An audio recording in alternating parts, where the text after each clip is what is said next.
Olá pessoal, mais uma vez, parece que o clima esquentou na última sabatina. Pablo Marçal surpreendeu a todos com uma performance afiada durante a entrevista conduzida pela revista Isto É. O candidato não deixou nenhuma pergunta sem resposta e mostrou que está preparado para enfrentar qualquer situação. Mas o que mais chamou a atenção foi o momento em que Marçal virou o jogo completamente, deixando os jornalistas sem palavras e dominando a conversa. Você quer saber como ele fez isso? Vamos conferir. Sustentável. Queria saber do senhor o que o senhor tem de propostas em relação à sustentabilidade. O senhor pretende cumprir essa Agenda 2030 até o fim do ano? Quem que você conhece que é empresário que não defende isso? Quando você fala isso? Muitos. Fala um aí, pelo menos. Empresários. Fala um que não defende isso. Eu só estou fazendo a pergunta, candidato. Não, você fez a pergunta e foi discriminatório na sua pergunta. Você desculpa te falar isso. Você falou que os empresários não defendem isso. Quem é que defende isso? Alguns empresários. Não, fala um pelo menos. É que eu só estou fazendo a pergunta. Não, você está fazendo um ato discriminatório contra os empresários. E aqui ó, a população tem que ouvir o seguinte: empresário é povo. Empresário é alguém que tem CPF e resolveu ter um CNPJ para gerar emprego e gerar renda. Isso é discriminatório com a classe empresarial do Brasil.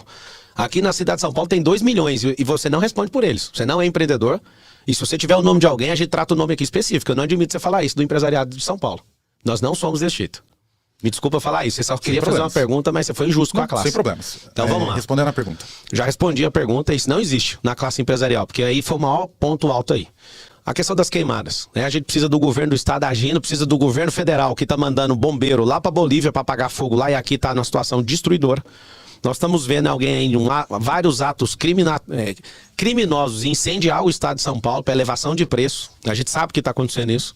Aqui na cidade de São Paulo a gente precisa plantar mais árvore. Aqui na cidade de São Paulo a gente precisa de áreas para escoar água, né? Porque quando começar a chover, e espero que chova antes da eleição para enterrar a candidatura e a eleição do Bananinha, porque se chover você vai lembrar que não foi feito nada que deveria ser feito. Aqui a gente precisa limpar centenas de mananciais dentro dessa cidade e na região metropolitana são milhares. Nós precisamos de colocar energia com o governo do estado para limpar esse esgoto. O plano de universalização do saneamento básico a gente precisa de entregar porque 40% das periferias não tem saneamento básico. Nós precisamos urgentemente de políticas onde nós, o povo, faz o quê? Ajuda a limpar essa cidade. E com a nossa prefeitura, o nosso jeito inovador, nós vamos fazer isso e vamos cobrar, inclusive. Então, assim, a gente tá com um problema grave na cidade de São Paulo, que é o desleixo. Andando por essa cidade, ela tá 100% cheia de lixo na rua. E o que acontece? Esse lixo começa a ventar, cai no manancial. E vai juntando com o esgoto e com a falta de saneamento. Coisas básicas que a gente precisa fazer numa cidade tão poderosa. Acabou o tempo, 2 minutos. Pode ir, Léo. Candidato, pra gente ficar nesse tema, em novembro de 2023, mais de 1 milhão de pessoas ficaram sem luz aqui na cidade de São Paulo, depois das chuvas, quedas de árvore, enfim. Na época, a prefeitura responsabilizou a Enel, que é a concessionária que distribui energia na capital. Mas há uma questão também que é responsabilidade da prefeitura, que é a poda e manutenção de árvores. Eu queria ouvir do senhor as propostas nesse sentido, para evitar que o povo fique sem luz novamente, e o que a prefeitura, sob o comando do senhor, vai fazer na gestão das árvores. A tecnologia que já funciona, que vai ficar em cima do caminhão de lixo, ou seja, já é um recurso que a gente já usa, vai ter uma câmera, e essa câmera ela vai filmar poda de árvore, né, se está invadindo a fiação de energia, buraco nas ruas e já registrar a geolocalização disso para que entre numa fila de trabalho para corrigir esse problema. Ou seja, não vai ter um carro a mais, não vai ter uma fila de trabalho a mais.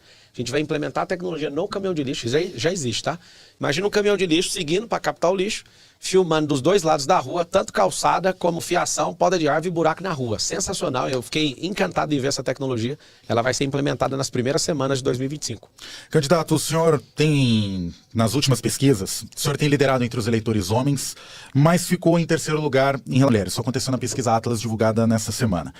O senhor tem ali alguns percalços, inclusive em relação a Tabata Amaral, mas eu queria saber como que o senhor pretende conquistar o voto do público feminino, como o senhor pretende ganhar a confiança desse público. O senhor acredita que algumas falas em relação à candidata poderiam ter atrapalhado, talvez, os votos desse público? Se for alguma fala em relação à candidata, é só pegar as falas que eu também elevei a Marina, que é uma grande mulher, uma guerreira. Ou seja, eu acho que não é isso, não. Eu estou liderando no voto cristão, nos evangélicos. Eu estou liderando os mais jovens. Eu estou liderando os homens. Você queria que eu liderasse tudo? Isso vai acontecer no dia 6, não dá para liderar todos os votos.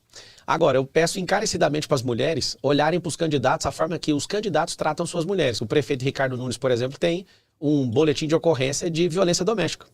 E ele está liderando com as mulheres. Eu acho que está faltando dar publicidade para isso. Vocês da imprensa podiam ajudar para que todo mundo saiba que a própria mulher do Ricardo Nunes registrou um boletim de ocorrência de violência doméstica. Aí, olha como eu trato a minha esposa, olha como eu trato a minha mãe, olha como eu trato a minha irmã, minha sobrinha, olha como eu trato a minha filha. É a questão que vocês precisam de olhar. Agora, se for por proselitismo, continue do jeito que tá. Agora, eu posso ser duro aqui nas palavras, mas eu sou alguém apaixonado por servir, e eu sei que o eleitorado feminino tá comigo, e isso vai ficar provado a gente vencer nessa eleição, e você que é mulher, eu peço encarecidamente, biologicamente a mulher é mais inteligente que o homem, eu queria que você usasse essa inteligência para ver quem de verdade pode servir. E eu quero que você, de fato, possa me escolher para isso, eu quero servir você e sua família. Várias de vocês que são mulheres, hoje estão em casa, às vezes tem seu filho, não tem onde deixar, nós vamos colocar o seu filho na escola integral, a gente vai transformar a escola pública em escola olímpica, seu filho não vai ter só uma ocupação, mas vai ter uma identidade esportiva, e nós vamos transformar ele num grande cidadão, que ele pode ser um esportista profissional, ele pode ser um empreendedor, mas de todo jeito ele vai vencer. Um beijo para todas as mulheres aí, tamo junto e faz um M de mulheres com o Marçal, e o número é 28, mulherada dessa São Paulo bonita.